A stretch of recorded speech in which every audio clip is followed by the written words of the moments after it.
Ante todo, quiero agradecer a los organizadores de este evento por esta invitación, Pedro, Verónica. Bueno, la verdad que para mí es un honor. Me hubiera gustado estar allá acompañándolos. Ya me están llegando mensajitos de gente que está presente, a quien saludo desde acá. Bueno, básicamente yo voy a empezar a contarles un poco.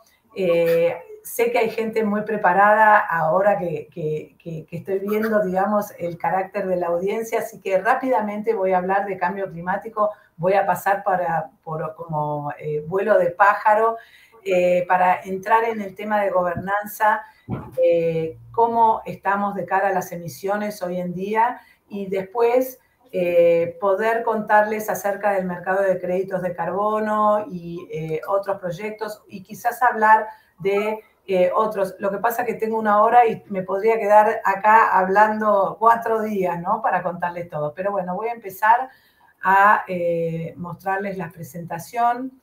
Si me aguardan un minutito, a ver dónde la tengo. A ver. No me...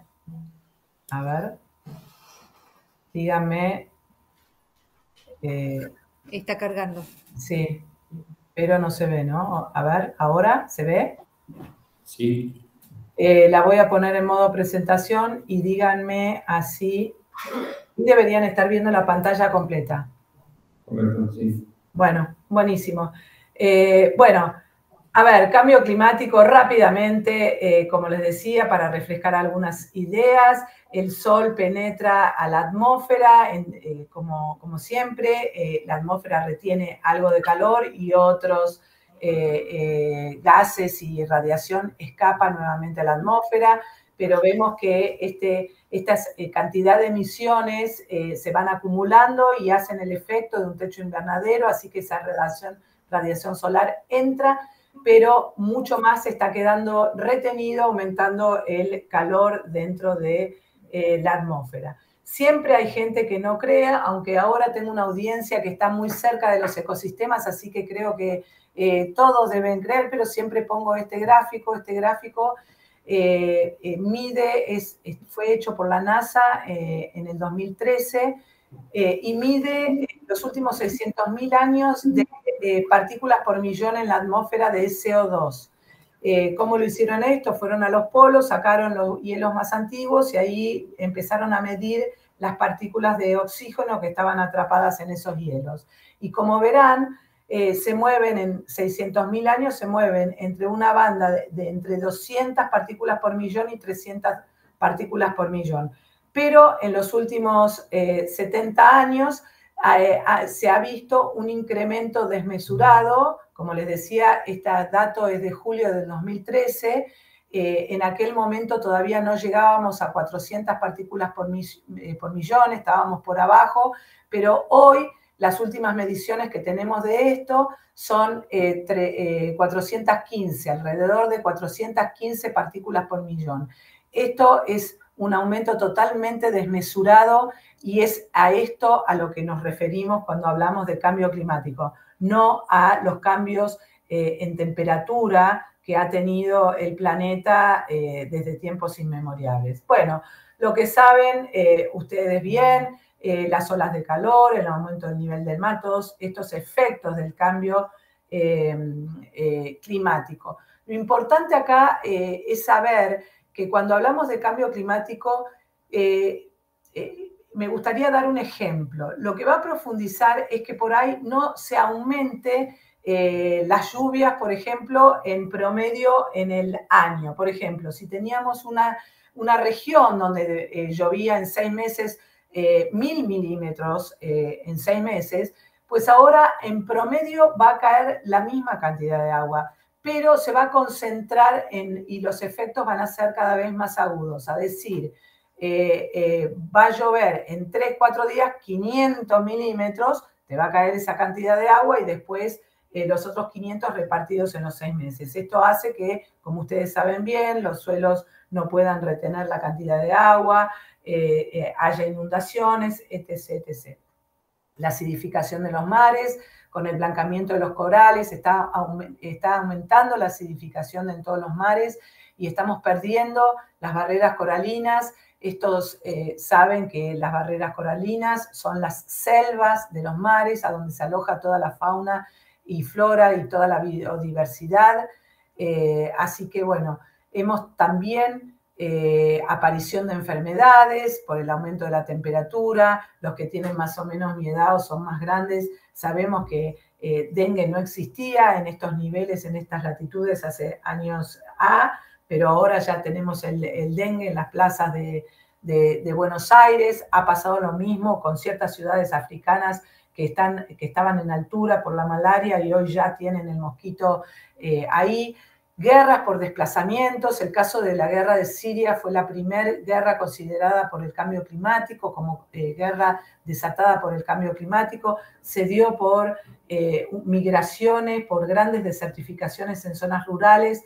Fueron a las ciudades, la gente migró a las ciudades por falta de trabajo y ahí hubo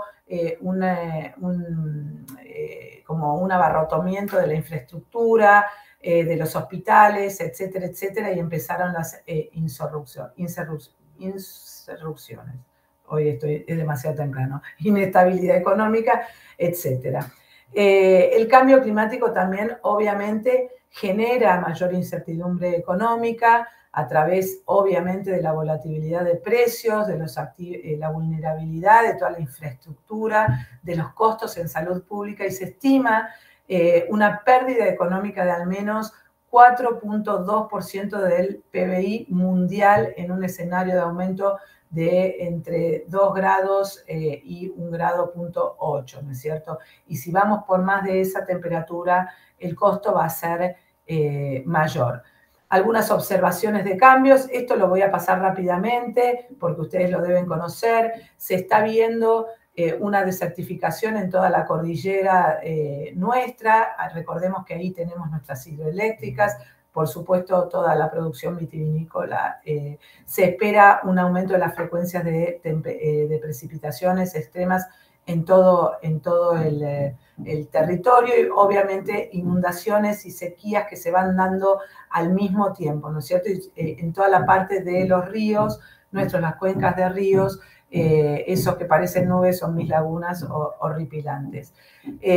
Bueno, básicamente aumento de temperatura, mayor frecuencia de eventos extremos en todo el territorio y obviamente el aumento del nivel del mar. Recordemos que en la parte sur del conurbano nosotros, o sea, de la ciudad de Buenos Aires, tenemos 5 millones de personas viviendo bajo el nivel del mar.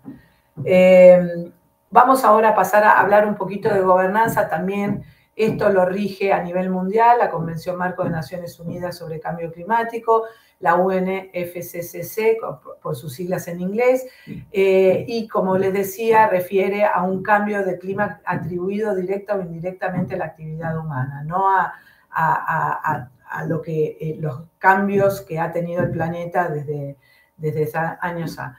Se regulan los 6 gases que conocen bien y todos, esa tabla que ven ahí es el Global Warming Power, que significa que una tonelada de óxido nitroso o una tonelada de perfluorocarbono equivale entre 5.500 y 9.300 toneladas de dióxido de carbono. Es un poco para comparar peras con peras.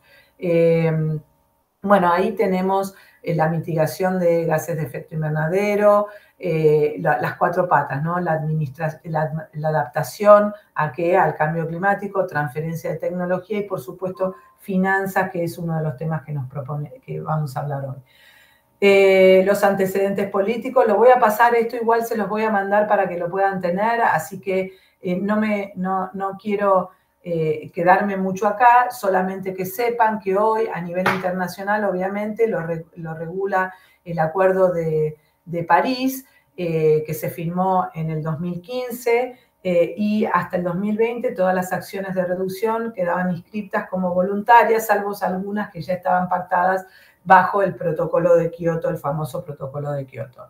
Bueno, ahí Puntos claves y como repaso del Acuerdo de París, el objetivo global, mantener la temperatura global muy por debajo de los 2 grados centígrados respecto a niveles preindustriales y proseguir esfuerzos para limitar el aumento a 1,5 grados. Como verán, la lectura o la escritura es muy ambigua.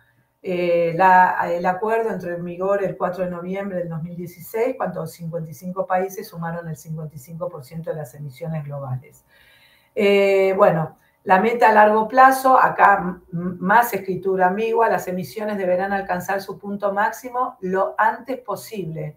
¿Cuándo es eso? Supuestamente es antes del 2030, y de allí en más reducirse rápidamente, también mucha ambigüedad. Lograr un equilibrio entre emisiones y los sumideros en la segunda mitad del siglo, ¿no? Carbono neutralidad. Las contribuciones nacionales son aquellos compromisos voluntarios que todos los países deberán informar cada 5 años, ¿no es cierto? Y cada vez tienen que ser más ambiciosos. La Argentina ya hizo una primera presentación en la administración de Cristina, Macri hizo una revisión y después Alberto presentó otra segunda. ¿Por qué? Porque ahora lo vamos a ver cómo fueron bajando las emisiones.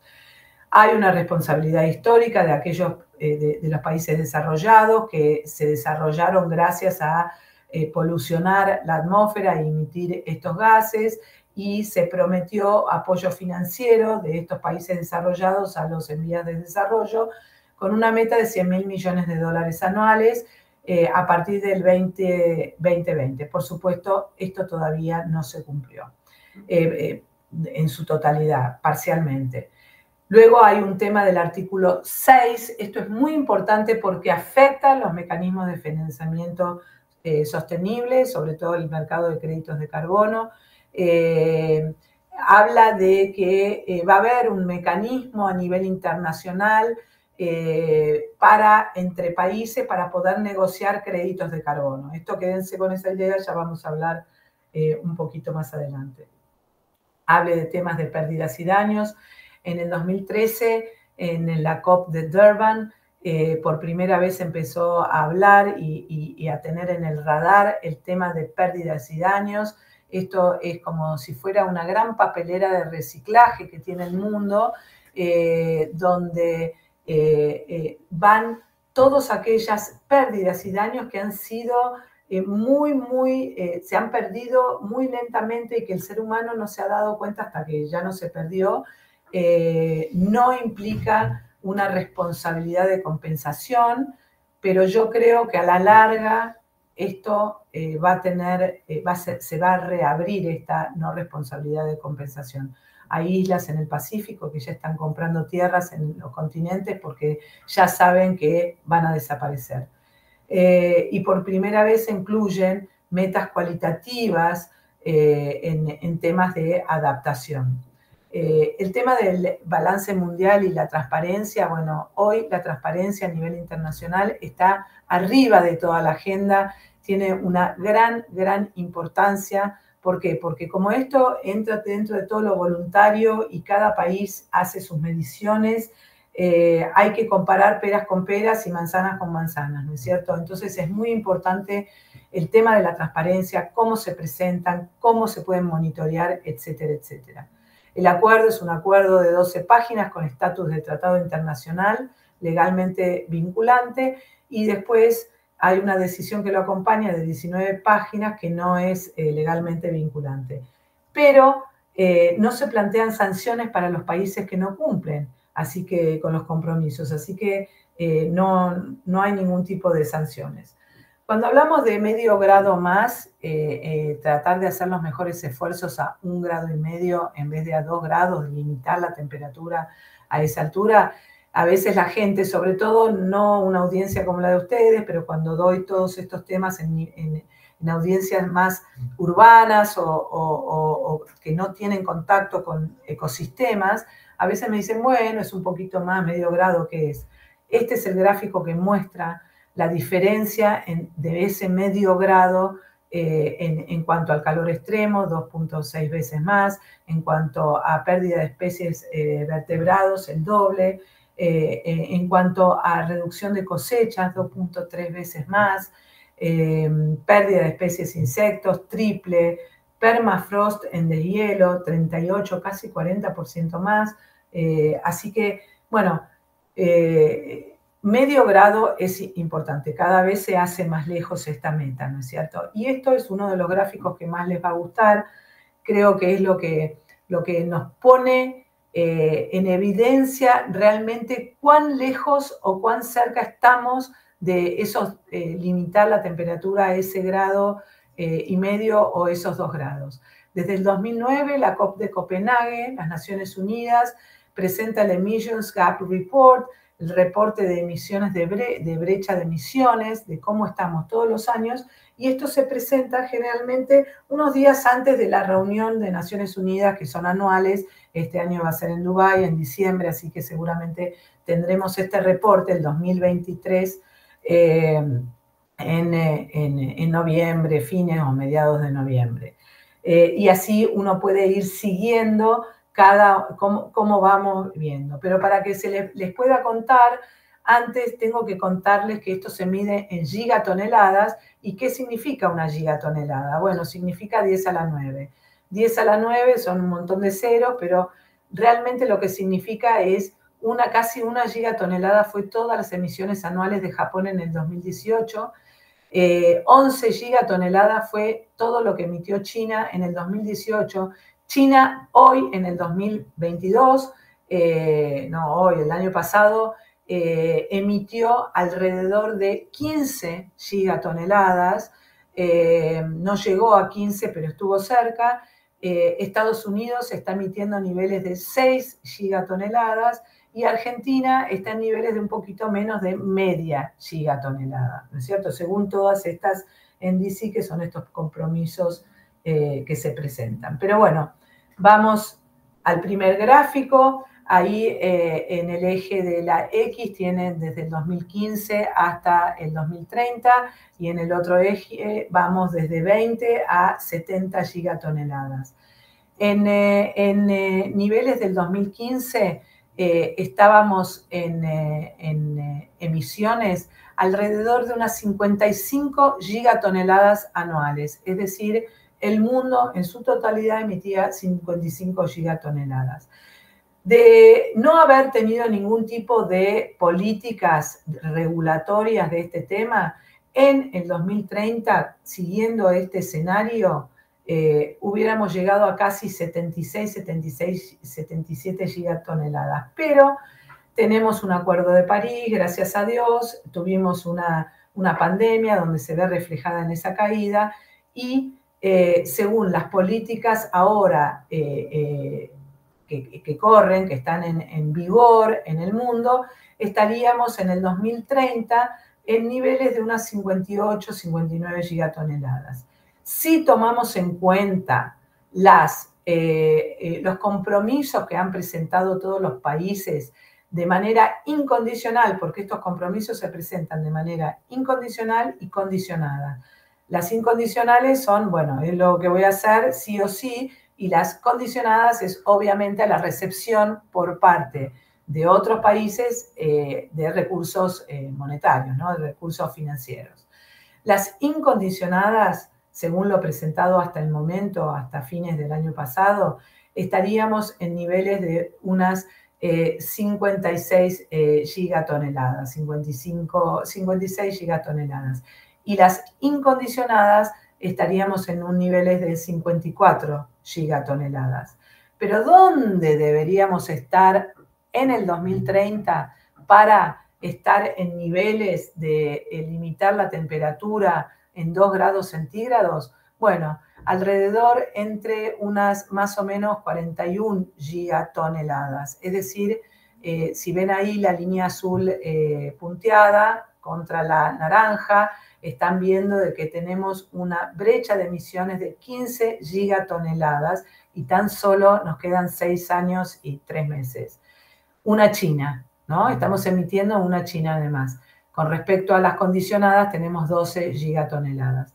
Pero el tema se pone un poco más extremo cuando queremos limitar las temperaturas en 1,5 grados y ahí tenemos una brecha de 23 gigatoneladas con las incondicionales y unas 20 gigatoneladas con las condicionadas. Es decir, necesitamos bajar entre un 30 y un 45% de las emisiones si queremos estar en línea con los 2 grados centígrados. Y tan solo tenemos 6 años y 3 meses.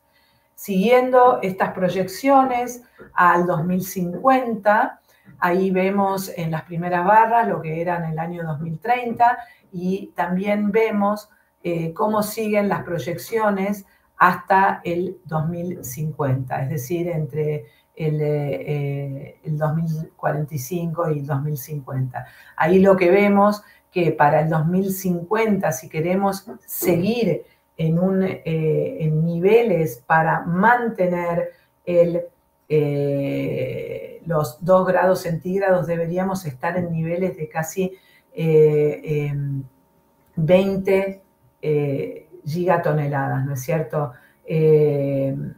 Realmente son unas reducciones enormes y si queremos mantenerlo en 1.5 deberíamos bajarlo a menos de 10 gigatoneladas. Esto significa que deberíamos ya ser sumideros, digamos, de carbono. La humanidad muchos sectores se tendrían que convertir en capturadores de dióxido de carbono. Como verán, el tema es muy, muy serio. El tema, estamos muy complicados y a medida que relanticemos más el momento de dónde hacemos pico de las emisiones, nuestra curva de reducción cada vez se va a hacer más abrupta y más complicada. ¿Esto qué significa? ¿Qué nos dice esto? Esto es dinero, esto es financiamiento. El mundo va a tener que cambiar su economía como la conocemos. Los 2 grandes sectores hoy que son base de la economía mundial, tanto el petróleo y el gas, como también todo lo que se refiere a alimentos, suelos, commodities y sectores que manejan la tierra, son los 2 grandes sectores que van a sufrir si queremos mantener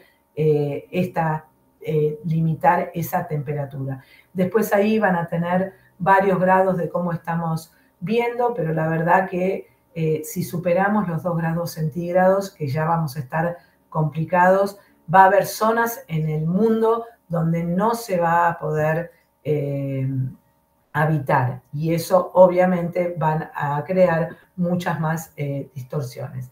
Bueno, algunas definiciones de las contribuciones nacionales determinadas. Acá habla de que, bueno, lo que ustedes saben bien, hay que estar claro en cuanto a una línea de base, hay que tener un punto de referencia, hay que tener un alcance y cobertura. Bueno, hay que hacer un compromiso que tenga mucho de científico, de mediciones, de datos y sobre todo de monitoreo, que es un poco lo que falta. Esta es la contribución presentada por Argentina. Ahí vemos que la primera contribución seguían creciendo, es lo que está en amarillo, seguían creciendo las emisiones. Esa fue la primera contribución que presentó Cristina. Después Macri la mejoró con la línea que le sigue después, que creo que es violeta, pero tampoco bajaba, así que el mundo también como que se quejó. Y después ahí la última es la que promete estar en niveles de 349 millones de toneladas, casi media gigatonelada, equivalente al 2030, que fue la última que presentó la administración de Fernández, de Alberto Fernández.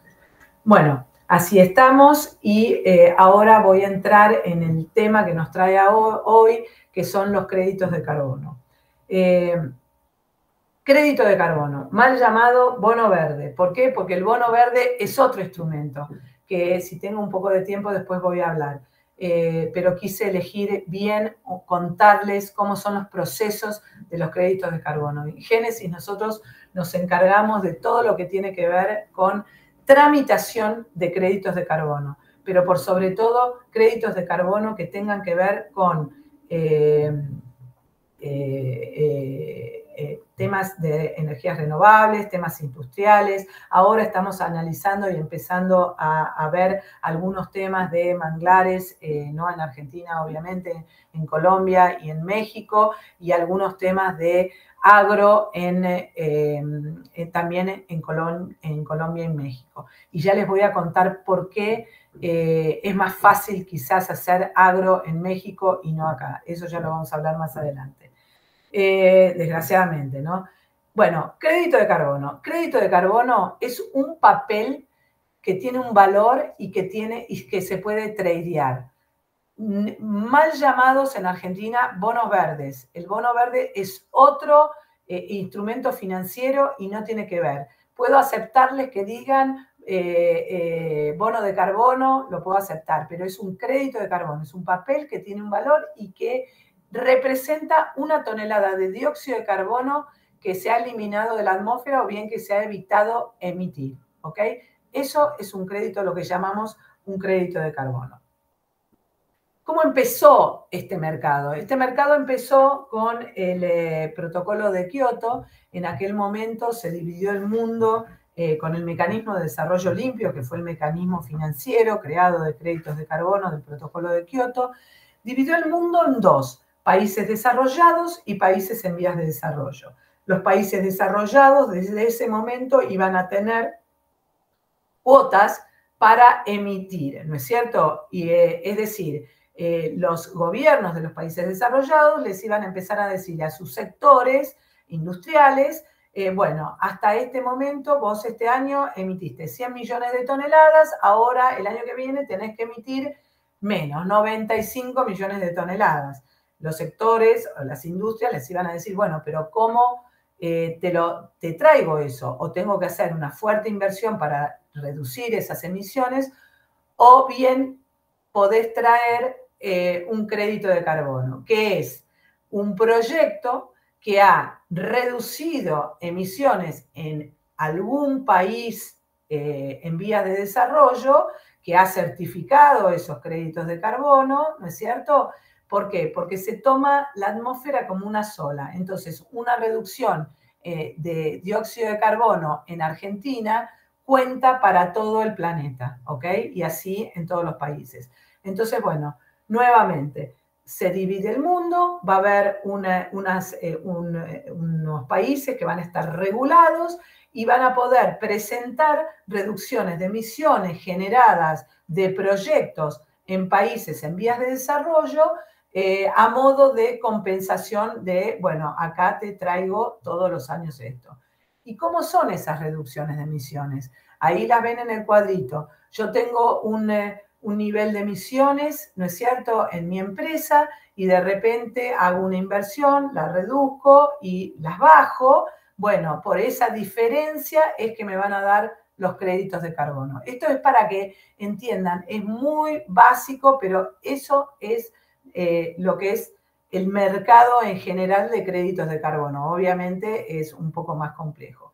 Y ahora hay muchos tipos de créditos de carbono, muchos estándares, ahora los vamos a hablar. Los principios de los créditos de carbono son los siguientes.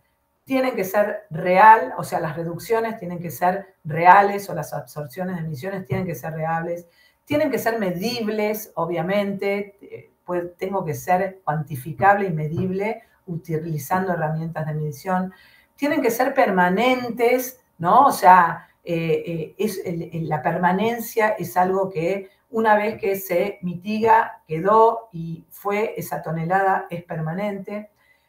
Deben ser adicionales y esto es algo que es muy, muy importante y es uno de los pilares de entendimiento para realizar un proyecto de créditos de carbono. Yo no estoy muy de acuerdo con personalmente, como consultora, con este tema, porque la adicionalidad fue algo que se inventó hace más de 20 años atrás. Y hace 20 años atrás teníamos un montón, el 2050 parecía el año 2300 y el 2030 también parecía el 2200. Pero ahora ya no tenemos tanto tiempo y estamos a las corridas. Entonces, este concepto de adicionalidad, que ahora lo voy a explicar, se me hace que es pedirle, es poner una barrera más a la complejidad que tiene desarrollar un proyecto de créditos de carbono. La adicionalidad es un criterio fundamental que significa que yo tengo que demostrar que mi proyecto se hizo factible porque tuve la subvención del crédito de carbono. ¿Ok? Que si yo no hubiese tenido la subvención de ese crédito de carbono, yo no hubiese podido realizar ese proyecto. Entonces acá entra todo un análisis, cuando uno presenta un proyecto de créditos de carbono, análisis de inversión, un análisis financiero. Yo tengo que presentar y demostrar que los créditos me ayudaron para apalancar mi proyecto. Eso lo complejiza más y después lo vamos a ver por qué. Tiene que haber una verificación independiente, aparte de haber una consultora como Génesis o como cualquier otra que pueda desarrollar todo un documento. Tiene que haber una auditoría sobre los trabajos hechos sobre ese documento madre y, por supuesto, tiene que ser único. Es una sola reducción de emisiones y no debe haber una doble contabilidad. Bueno, los créditos de carbono se pueden dar en N cantidad de sectores como existan las posibilidades de reducción o mitigación. Claro está que hay metodologías para esto. Uno tiene que tener una metodología y si las metodologías no están, hay que construir y desarrollar metodologías y eso también complejiza más. Ahora les traje unas 5 metodologías que tienen que ver con la ganadería, un poco para que vean. Ahora bien, esto es muy importante. Hoy en el mundo hay más de 350 metodologías. Es una gran herencia que nos dejó el mecanismo de desarrollo limpio y por supuesto hay otros estándares que siguen creando permanentemente metodologías. Vale decir que es mucho más complejo, y ustedes lo van a saber mejor que yo, desarrollar una metodología de cuantificación de carbono en suelo, de cómo mitigar dióxido de carbono equivalente o metano en ganadería, etcétera, etcétera, que estableciendo una renovable, estableciendo en alguna industria una eficiencia energética, todo lo que tenga que ver con suelos, con agricultura, con forestación, con ganadería, todos esos temas con otros usos de la tierra son 300.000 veces mucho más complejos y necesitamos de mucho expertise que no es el que más abunda en el mundo. Esto lo quiero decir porque cuando se empezó con esto, empezamos por petróleo y gas, por industria, por esto, por lo otro, y todos estos sectores quedaron más relegantes. Para decir algo bueno de estos sectores, hoy los fondos que buscan estos créditos quieren soluciones basadas en la naturaleza. Así que los precios más altos que se pagan por un crédito de carbono provienen del sector al cual ustedes pertenecen. Así que esa es la buena noticia. ¿Cómo es un proyecto de créditos de carbono? Y acá, ahí lo puse para que lo lean, pero lo ideal sería que me presten más atención, aunque no me ven. Un proyecto de créditos de carbono comienza con la detección dentro de una corporación o de una institución de que hay la posibilidad de realizar un proyecto que reduzca emisiones. ¿Qué emisiones? Los 6 gases de efecto invernadero. Cuando uno detecta eso, generalmente, como no tiene el conocimiento in-house, porque esto es bastante complejo, y ahora lo van a ver, se dirige a una consultora que somos las encargadas de preparar la documentación. Lo primero que hacemos nosotros cuando nos llega un cliente es analizar qué tipo de proyecto y ver si existe una metodología en todo el mundo que pueda aplicar a ese proyecto. Si existe, es un go y vamos para adelante. Si no existe, generalmente nosotros no avanzamos más porque la creación de una metodología puede llevar años para la aprobación, ¿ok? En cualquier estándar. Así que, y es algo que no se paga. Entonces, como son de open source o son abiertas al público, es un tema que exige trabajo, recursos y no lo hacemos. Pero generalmente contamos con metodologías, así que una vez que hacemos vemos esa metodología que existe, decimos, bueno, tenés una metodología. Segundo paso de análisis, y todo esto lo escalamos en cuanto a costos, ¿no? Porque lleva tiempo, es analizar si el proyecto va a ser adicional o no va a ser adicional. Porque esto es algo que, por más que tengas un proyecto divino, si después no es adicional, el proyecto se va a caer y no va a estar registrado como proyecto de créditos de carbono. Entonces, ahí lo que hacemos es hacer un prefactibilidad de adicionalidad. Una vez que hacemos esa prefactibilidad y que existe la adicionalidad del proyecto, pasamos a trabajar con la compañía en la construcción de este documento, que se llama PDD. Ese es el nombre, Project Design Document, es el nombre que le quedó del mecanismo de desarrollo limpio. Según el estándar de registro que se elija, tienen otro nombre, pero yo y todo el mundo lo llama siempre PDD. Nos estamos refiriendo a ese documento madre, que es un documento entre 50 y 100 páginas o más, o sea, los de deforestación evitada tienen 300 páginas, donde va a ir todo el detalle del proyecto. Y me estoy refiriendo a la descripción, la ubicación, la cantidad la metodología utilizada, la explicación de la adicionalidad, la cantidad de mitigación, el reporte de monitoreo que vamos a hacer todos los años, etcétera, etcétera. Una vez que está terminado, que generalmente tarda, según cómo fluya la información entre una compañía y la otra, se llama una vez terminado, se llama a la tercera parte que viene el auditor y eso se llama la validación. ¿Qué van a hacer? Van a validar que todo lo que hizo Génesis o en ese PDD realmente sea válido y va a estar auditado. Ahí se va a visitar el proyecto, se trae gente de afuera, esto con un costo adicional, obviamente, para la gente y para el proyecto.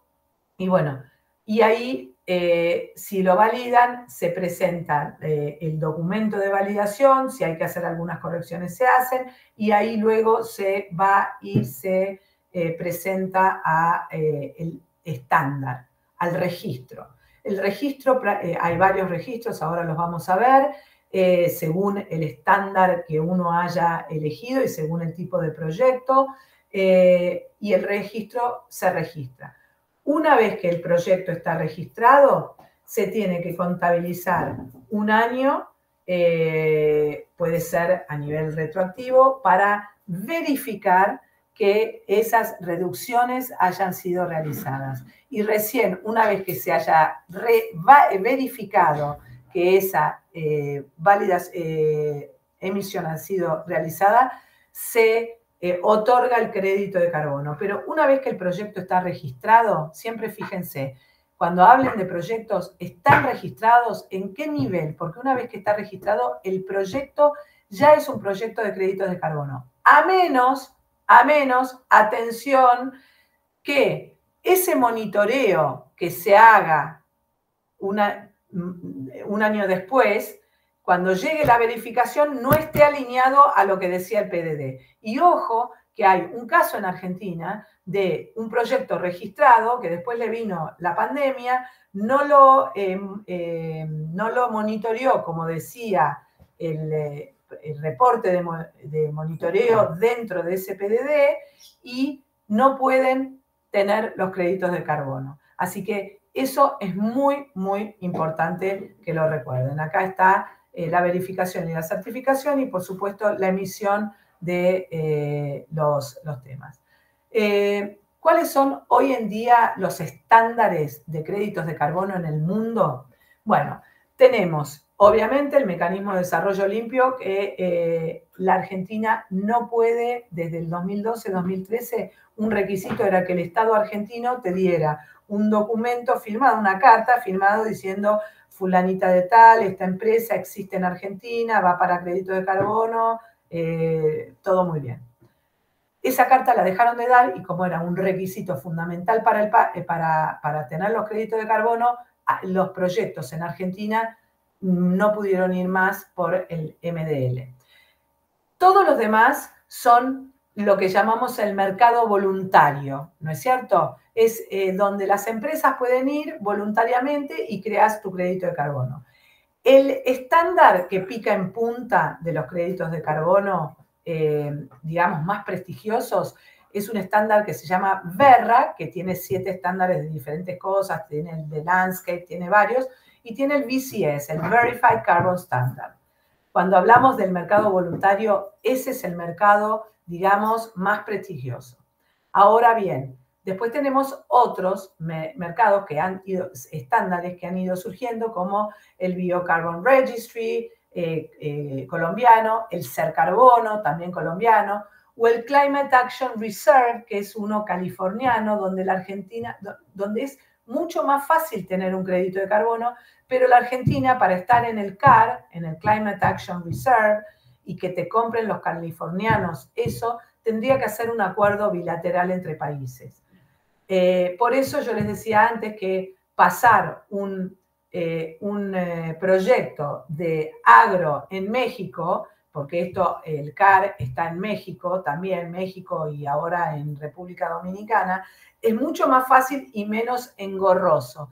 Y esto es muy importante. ¿Por qué? Porque la rapidez es vital en esto. Verra, hoy en día, con suerte, te está tardando 2 años en registrar un proyecto. Es inaudito.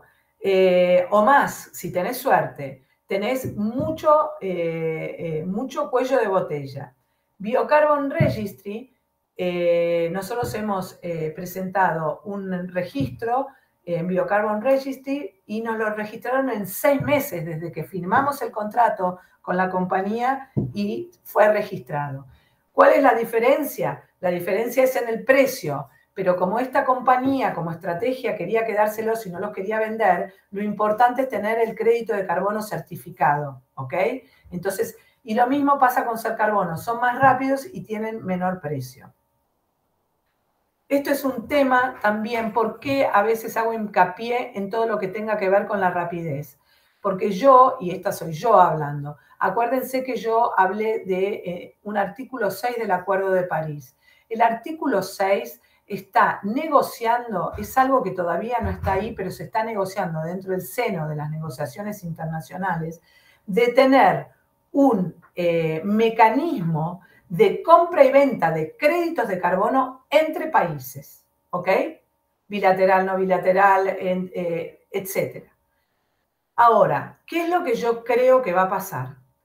Como Argentina nos sacó del mecanismo de desarrollo limpio porque ya venían, hablando del artículo 6 del Acuerdo de París, Argentina, la política que tuvo fue siempre de esperar qué va a pasar con el artículo 6. Y así hace 10 años que estamos esperando y no hacemos nada. Ok. Y como Argentina, cualquiera sea la administración, también tiene, no experiencia, tiene antecedentes en ser intervencionistas de las cajas que les puede servir para financiar sus déficits. Yo creo que también todas las administraciones han relantizado este tema esperando el artículo 6. ¿Y cómo puede afectar el artículo 6? Y esta soy yo, Alejandra Cámara, hablando del esquema. Yo lo que tengo mucho miedo es que cuando salga este artículo 6 en 1, 2, 3 años, cuando salga y se pongan de acuerdo las 200 partes de los países, haya un solapamiento de intereses entre aquellas reducciones que van a tener que presentar todos los países cada 5 años más ambiciosas y las empresas privadas.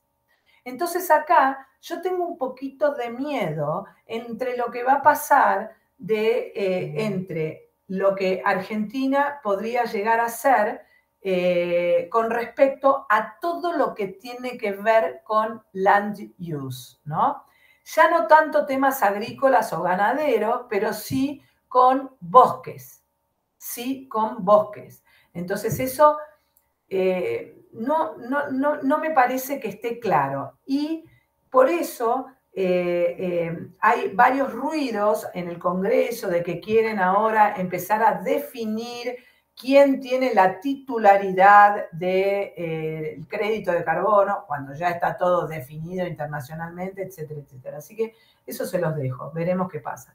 Bueno, los beneficios del mercado voluntario ahí los tienen. No me quiero detener en esto porque quiero seguir un poquito más adelante, eso lo van a tener para leerlo. En todo el mundo funcionan 68 instrumentos de precios de carbono, incluidos no solamente los impuestos, sino sistemas de comercio de carbono. Contarles que México ha lanzado su segunda edición del México Carbon Forum. En México fue la segunda edición en agosto pasado, donde participamos. Argentina tuvo su Argentina Carbon Forum el 27 y 28 de junio en la Bolsa de Comercio de Buenos Aires, que fuimos los organizadores conjuntamente con México CO2, y vamos a tener una segunda edición en la segunda mitad de junio del año 2024, así que los esperamos y por supuesto los quiero alentar a todo lo que tenga que ver con meterse en este tema de créditos de carbono para trabajar. Ahí esperábamos entre 150 y 200 participantes y en los 2 días tuvimos sostenido los 2 días más de 750 participantes y más de 75 ponentes, así que fue muy bueno. En temas de precios, que es generalmente lo que más les interesa a la gente. Y acá utilicé algunos precios de referencias.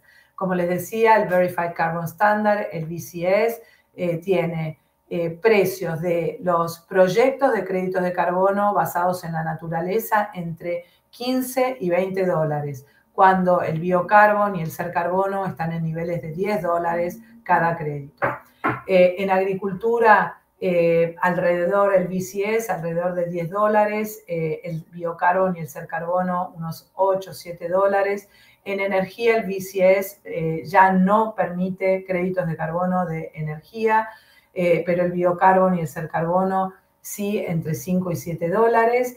Y todo lo que tenga que ver con manglares, restauración de manglares, son los proyectos más buscados y se ha pagado el año pasado 28 euros por un manglar en el Caribe. Quiero que sepan que ese proyecto tardaron 5 años en registrarlo y poder certificar los créditos de carbono. Así que son proyectos de largo alcance, largo aliento. A ver qué más. Y bueno, acá les traje para que vean cómo hay compañías como YPF Luz, vende en su página web offsets. Ellos tienen un proyecto en el VCS. Acá todos estos proyectos están colgados en la internet. Entonces, si ustedes entran al VCS, pueden ver perfectamente toda la información, todas las metodologías y así en todos los estándares que ahí les dejé los nombres. Van a ver toda la información es pública, todos los PDD son públicos una vez que están registrados el proyecto y ahí pueden descargarlos y verlos y navegar por ahí, chusmear y ver quiénes son los proponentes del proyecto, quién hizo toda la consultoría, etcétera, etcétera. Cuántas son las emisiones, por ejemplo, de este proyecto, que es un proyecto de 100 megas de un eólico en Patagonia, en Manantiales Berg. Ahí ellos tienen 255.000 toneladas al año. Me olvidé decirle que estos proyectos son de 10 años o de 7 años, renovables 2 periodos más de 7 años. Así que, o una sola vez de 10 años. Y todos los años recibís, según realizás la mitigación, todos esos créditos de carbono. Imagínense que si esta YPF Luz genera esas reducciones, 255.000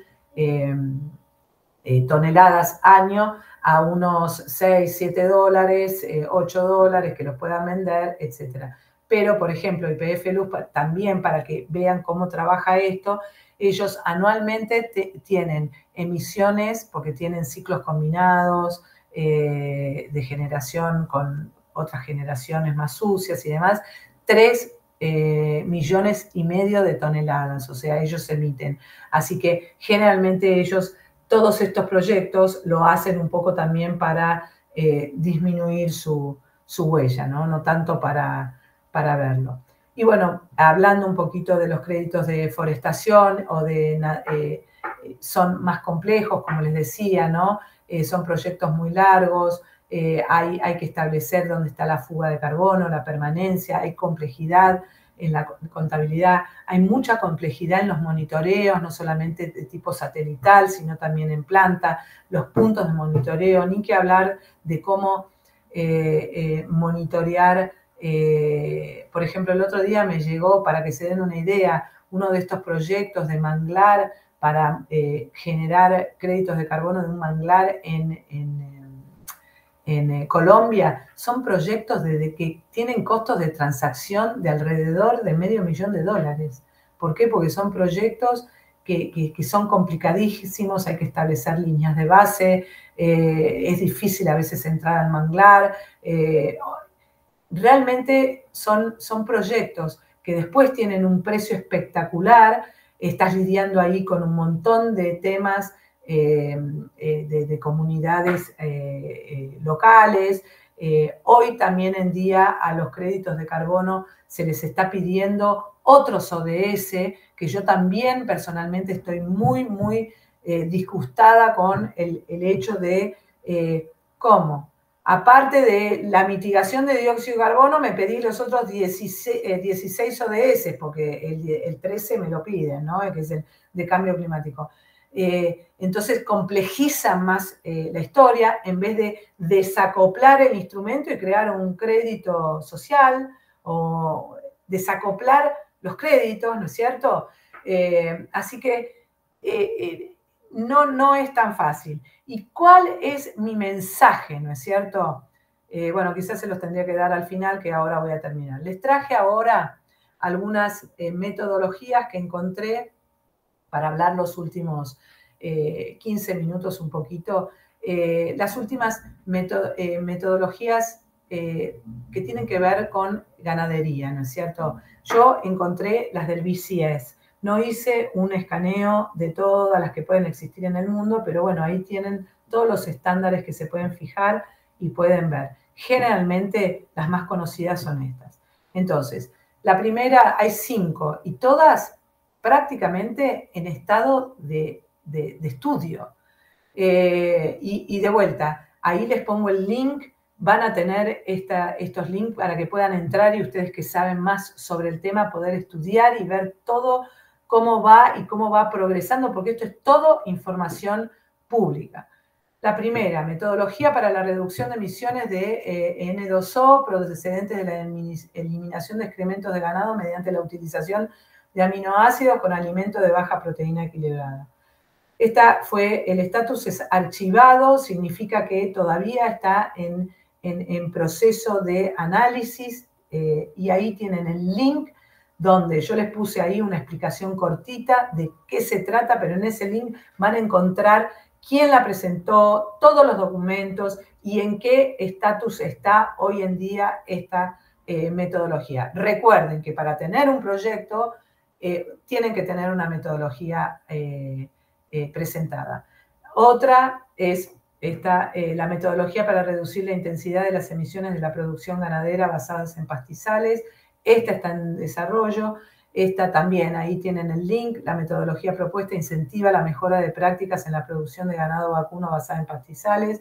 Las zonas elegibles son aquellas en las que se está produciendo una expansión en las tierras agrícolas y en la degradación de los pastizales. A ver, esto se los dejo acá para que ustedes puedan analizarlos y estudiarlos, porque quizás son metodologías que no apliquen para ciertas formas de producción nuestra en ganado. como les dije al principio y le dije a Pedro Recard cuando me contactó para dar, yo no soy experta en esto, sí soy experta en créditos de carbono, pero no en este tipo de sector, y creo que lo que quisiera es ver más gente especializada que hay en el auditorio, ver trabajando y ver produciendo metodologías que ya quizás las tienen desarrolladas, que se puedan presentar para generar este tipo de cosas en la Argentina, pura y exclusivamente para Argentina. Metodología para reducir las emisiones de metano del ganado mediante reducción directa de metano exhalado. Bueno, ahí tienen la explicación, ahí tienen el link.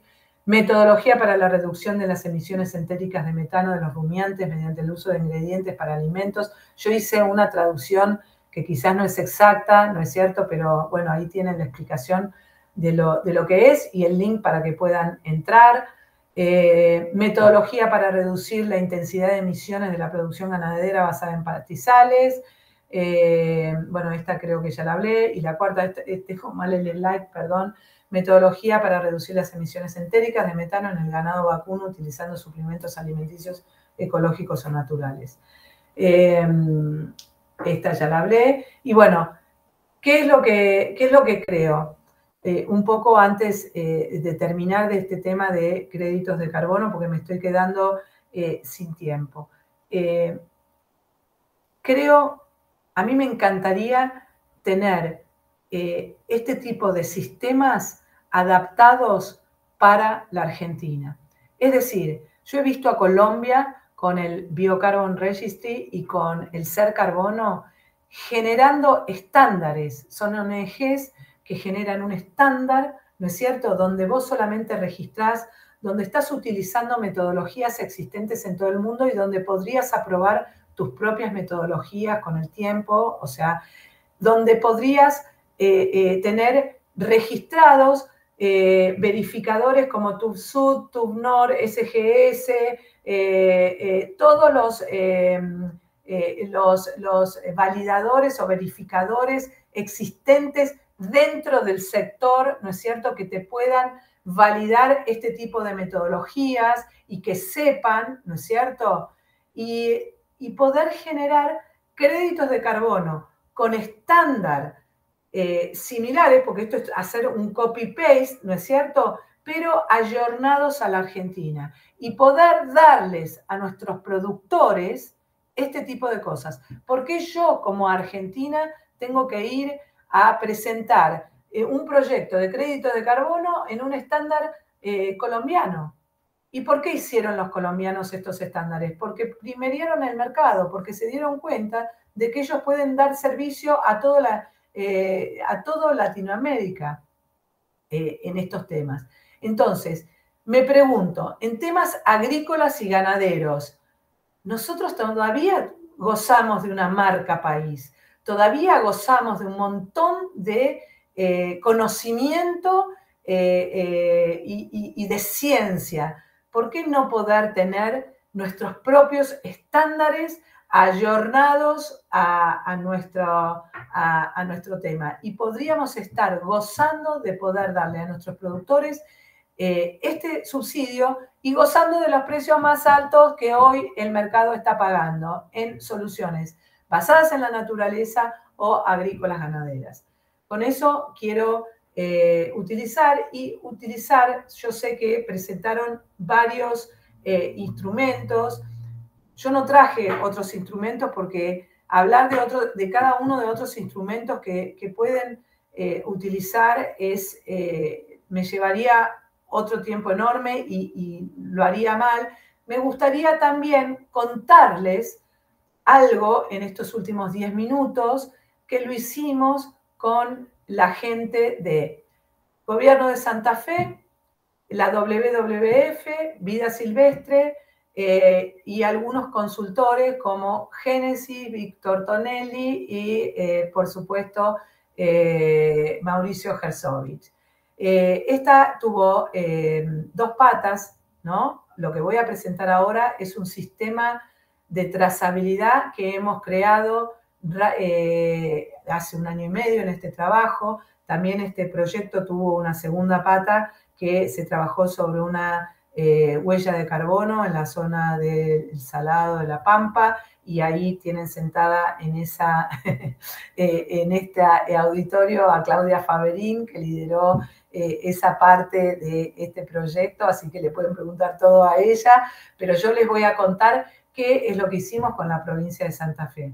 Ustedes saben que con los requerimientos de la Unión Europea ya salió la nueva ley que va a deshabilitar productos de carne y cuero o de commodities, el ingreso de commodities producidos en zonas de deforestación a la Unión Europea. Esa es una legislación que se viene y es algo que nosotros trabajamos con en este proyecto para hacer la trazabilidad de carne bovina, carne y cuero bovino libre de deforestación. Trabajamos con toda esa gente, trabajamos con todas estas industrias frigoríficas, con todas estas curtiembres, para establecer cómo hacíamos la trazabilidad desde la cuna hasta el consumidor final, es decir, hasta que sale tanto la carne a exportación o el cuero a exportación. Trabajamos con el Ministerio de Ambiente, con el sistema de alerta temprana de deforestación, este tema que se ocupa de monitorear los bosques, más todo el tema del SENASA, ahí teníamos la trazabilidad animal, y trabajamos obviamente con la provincia de Santa Fe, con el Ministerio de Producción, Ciencia y Tecnología y el Ministerio de Ambiente y Cambio Climático. ¿Cómo hacíamos la trazabilidad? Bueno, a través del RENSPA, el SIGIT, seguíamos al animal, más el RENSPA, más el DTE, íbamos siguiendo el animal de un establecimiento de cría al establecimiento de recría, más al establecimiento de engorde y después al procesador de carne. Eso la Argentina lo puede hacer hasta 3 establecimientos porque toda la información está generada en el SENASA y luego podemos seguir al animal y podemos acoplar todas las imágenes del mapa de bosques con los RENSPAs, con los polígonos donde fueron criados, recriados o engordados esos animales. Eso ya está hecho para la provincia de Santa Fe. Hoy por hoy la provincia de Santa Fe está sacando por primera vez, los últimos 2 meses, empezó a sacar, voy pasando rápido, ha empezado a chequear, ¿no es cierto? Esas son todas las razones sociales que han empezado a ir chequeando con los RENSPA, etcétera, etcétera. Prácticamente al día de la fecha tienen todos los polígonos, todos los RENSPAs chequeados con libre deforestación y por supuesto, y han creado el programa Santa Fe Process Verified, el gobierno de Santa Fe, vigentes a partir del 3 de julio, que tiene libre deforestación ilegal a partir del 31 del 12 del 2020 y cumplimiento con la regulación de fuego provincial a partir del 2021. Esto es la única provincia que lo puede hacer hoy en Argentina. Este proyecto que estamos desarrollando va a tener, estamos negociando ahora la segunda pata, financiada por la WWF, para escalarlo a nivel nacional y llevarlo a Paraguay y ver en qué, o sea, mostrarlo un poco también en Brasil, a ver por dónde van ellos y cómo vienen, ¿no? El objetivo fue promover y contribuir al desarrollo y el crecimiento sostenible del sector agropecuario en la provincia de Santa Fe. Bueno, ahí les dejo todo para que lo lean, el esquema de implementación del programa y cómo se dio bueno, ahí ya no hay más. Estos son una fotopantalla del primer proceso del programa. Así que bueno, se los dejo porque ustedes están cerca y pueden averiguar cualquier cosa. Yo los puedo poner en contacto con esta gente si no tienen temas. Siendo las 10:15 y me dijeron que vaya hasta las 10:15, no sé si está bien.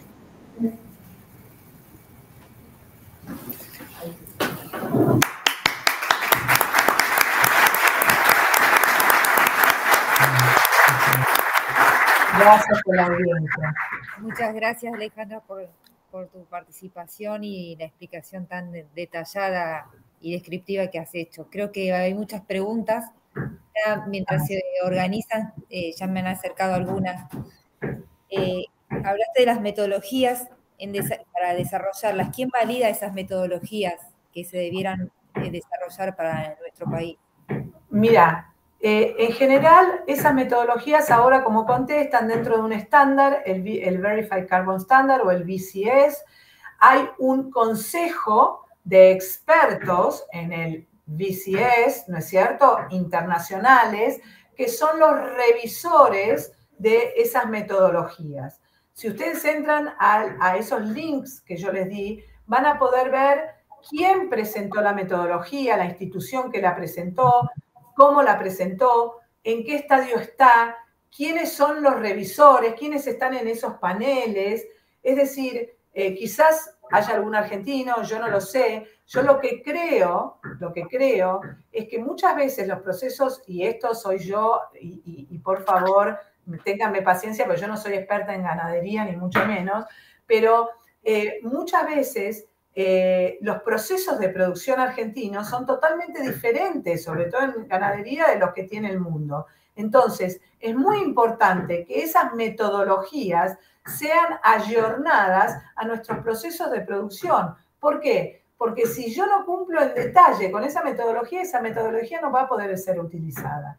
Y teniendo tanta producción de ganado, agrícola y demás, yo creo que amerita, porque tener un estándar, tenemos un montón de instituciones que podrían erigirse como estándares internacionales, como es el Cercarbono o el Biocarbon Registry, no sé, y tener un estándar de créditos de carbono. Se podría instaurar porque no hace falta ni mucho dinero, hace falta sí, digamos, un proceso muy cuidado de transparencia, de seriedad, de estar alineado a todos los lineamientos ya creados en el mundo, que te lo validen a nivel internacional, que a nivel internacional te digan esto está validado. Y esto lo digo porque hay muchas metodologías de muchas instituciones muy prestigiosas nuestras, y no voy a hacer nombre porque no quiero, pero cuando yo he pedido, che, ¿estás monitoreando esto? ¿Con qué metodología?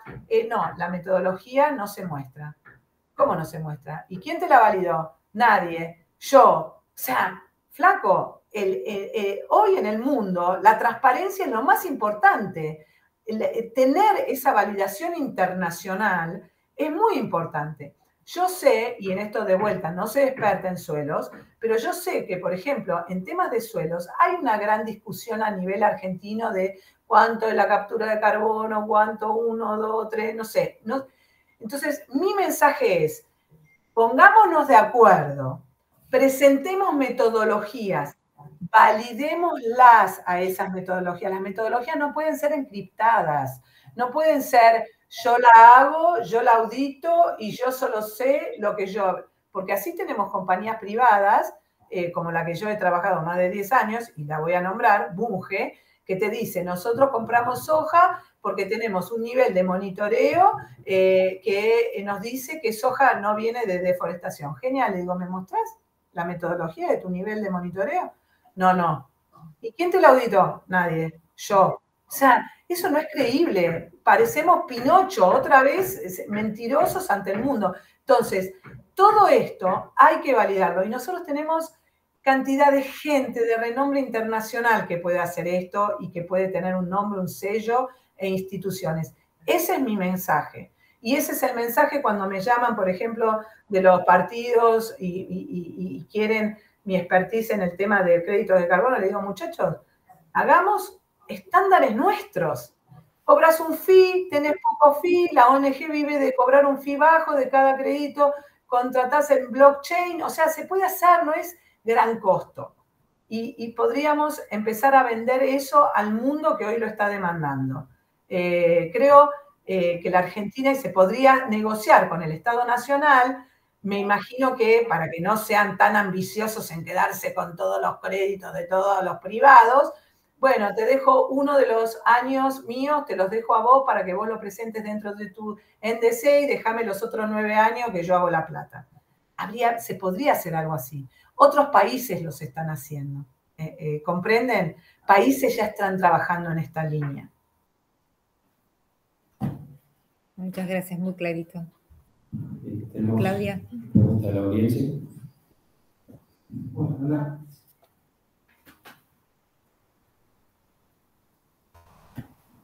Hola, ¿qué tal?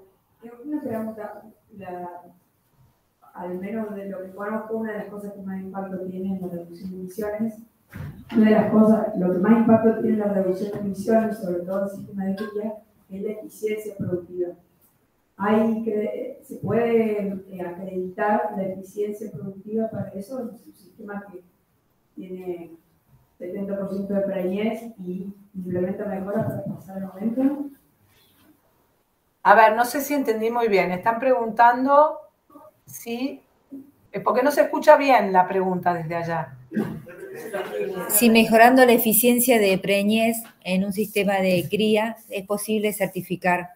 Cuando vos tenés ubicada dónde está la mitigación de dióxido de carbono o la reducción de dióxido de carbono, sí podés hacerlo. Hay que hacer un estudio y también hay que tener en cuenta, obvio, no hay metodologías, hay que crear la metodología, pero también tenés que tener en cuenta la cantidad de toneladas de dióxido de carbono y cómo vas a tener...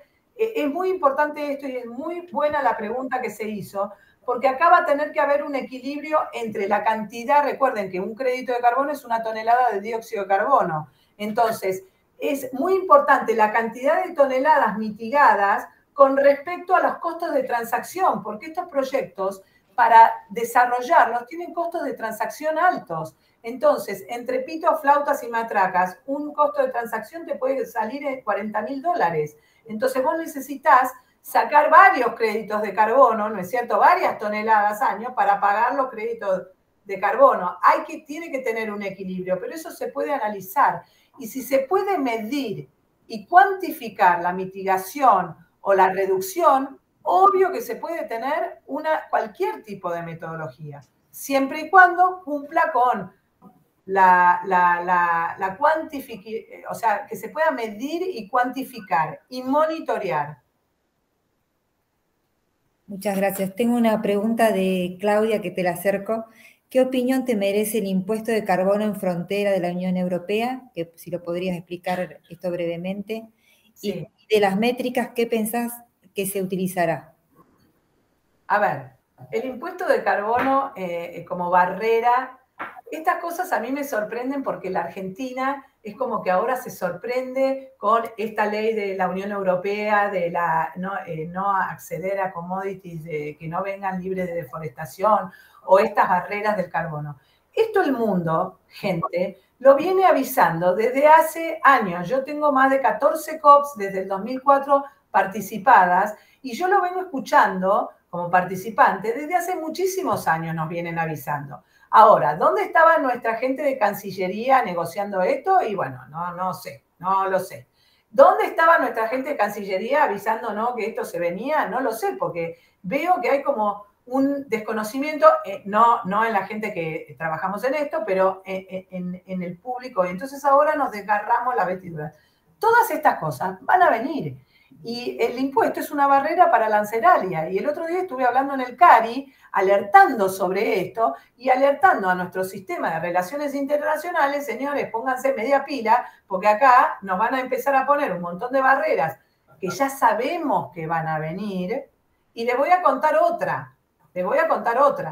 O sea, estas barreras y las vamos a tener que acomodar el cuerpo, como esta de la ley de la deforestación, que ustedes piensan cuando a nosotros nos preguntaban los productores, che, ¿me van a pagar más si yo tengo esta trazabilidad de la deforestación? No, flaco, no te van a pagar más, pero podés quedar afuera de un mercado y lo vas a tener que hacer a costo tuyo. Entonces, estas barreras también te van a poner. Y la otra que se viene es la siguiente, y más peligrosa.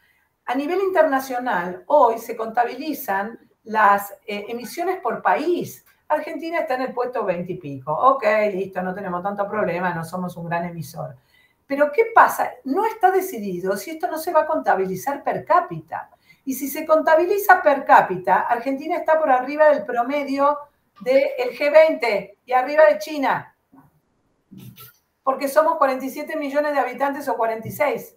Entonces, eso también nos impacta. Y acá también tenemos que prestar atención porque nosotros, como siempre, estamos preocupados en el incendio que tenemos hoy y nuestro largo plazo es mañana, no nos estamos encargando de las cosas que ya se van a venir. La barrera del carbono es una barrera parancelaria que nos vamos a tener que acostumbrar a eso. Y por eso yo lo que creo es que Argentina tiene que tener todos estos sistemas, ¿no es cierto? Estar preparada para poder sentarse a la mesa y decir, bueno, mirá, vos me te pones esto del carbono, yo tengo esto. O sea, ¿cómo nos preparamos? ¿Cómo los estudiamos? ¿Cómo nos blindamos frente a eso?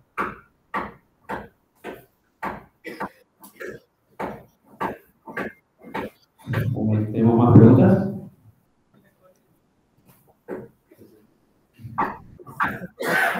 ¿Qué tal? Buen día. ¿Qué significa el principio adicional? Buen día. No entendí qué significa el principio adicional. ¿Qué significa el principio de adicionalidad? Sí.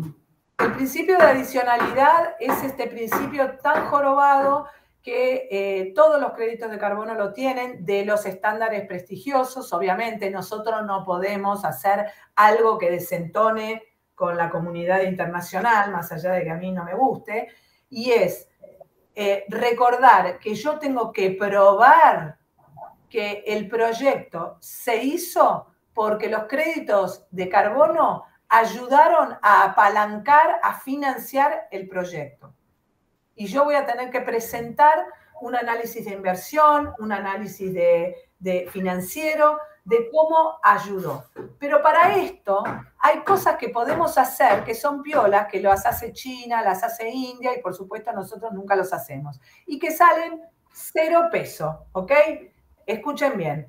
Por ejemplo, yo puedo establecer un benchmark para la Argentina por sector. Por ejemplo, sector renovable.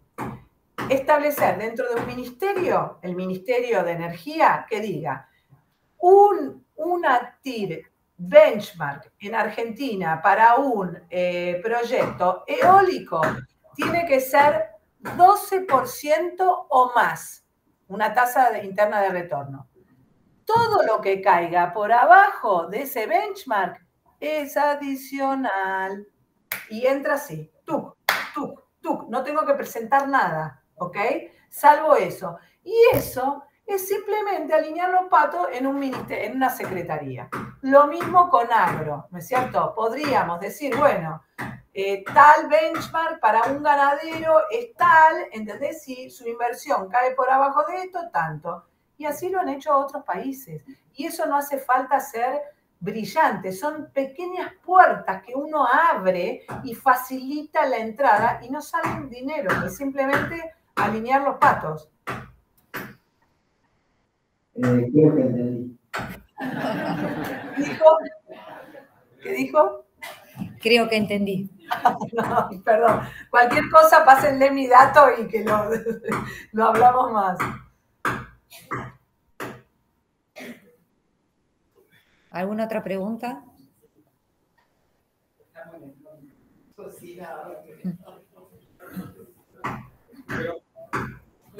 ¿Me podés preguntar?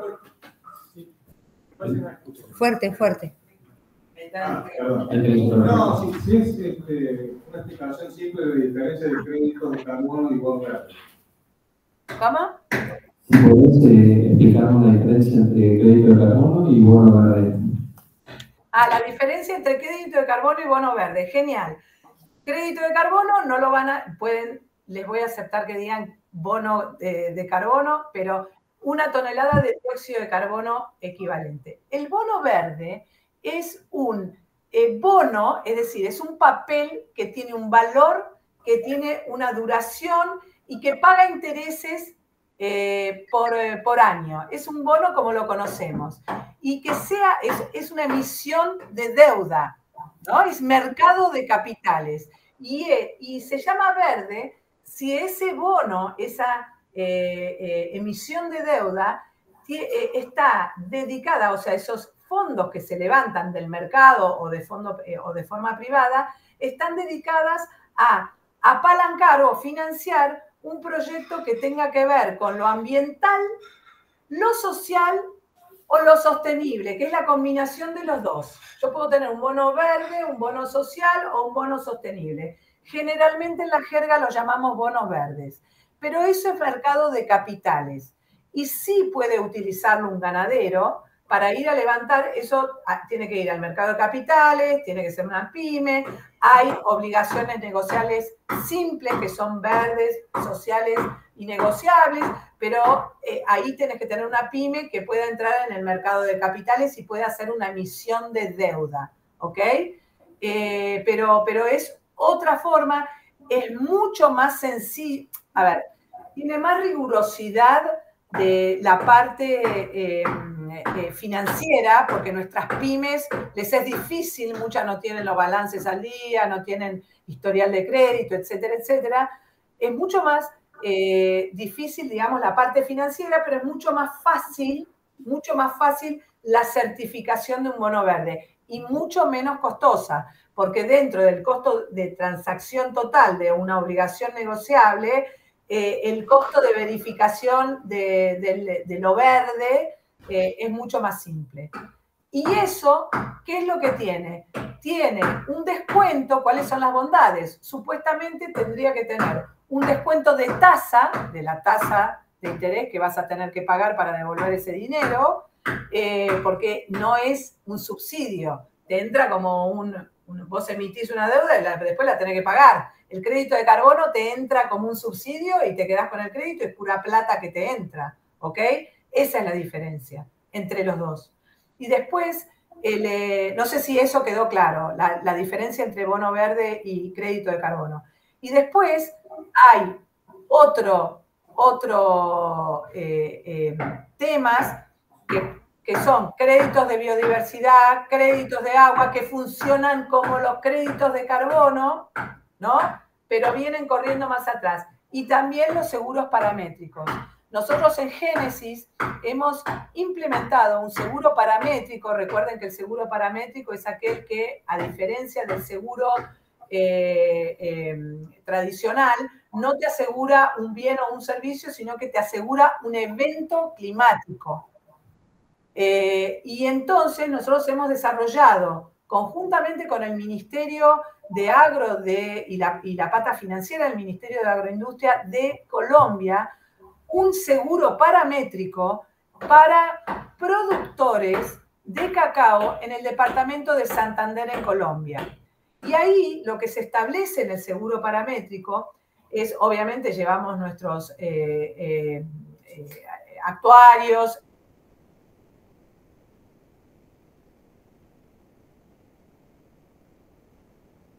desarrollamos, trabajamos, y eso fue así. Se establece una zona, se hace la cuadrilla, se establece cada polígono en cada zona y se establece una banda, un piso y un techo con datos de hace 20 años de lluvias. Si llueve por arriba del techo o hay sequía por abajo del piso, se dispara la póliza aunque no hayas tenido ningún efecto en tu polígono. Eso lo hicieron para estos productores que tienen en general 3, 4 hectáreas, con un subsidio de agroindustria del 85% para dueños de polígonos que son mujeres o jóvenes, dándole un diferencial de género, y con un 80% de subsidio sobre la póliza, estoy hablando, ¿no? Para que no les sea tanto, para los hombres dueños de esos polígonos. Eso ya está funcionando, es el segundo que se hace en Colombia. El primero fue en café. En café ya se disparó 3 veces, y eso es algo que Agroindustria podría también analizar ante estas sequías feroces. Ese también se considera un instrumento financiero sostenible que puede ayudar al agro. Pero bueno, hay varios, y quizás se daría para otra clase para que les cuente todos los que se podrían ayornar. Pero creo que el que hoy corre en punta es el crédito de carbono, es, digamos, el que deberíamos utilizar más, porque es el que paga más, ¿no? O sea, es el que no necesitamos recursos, es atraer recursos simplemente haciendo las cosas bien. Bueno, entonces te agradecemos una vez más, Alejandra. Por la paciencia, porque la verdad que debería haber dado otros instrumentos, pero no querías pasar como vuelo de pájaro por los créditos de carbono, creo que quedó claro, y cualquier cosa estoy a disposición, les voy a mandar la presentación para que la puedan compartir. Muchísimas gracias. A ustedes, y a todos. Gracias. Saludos.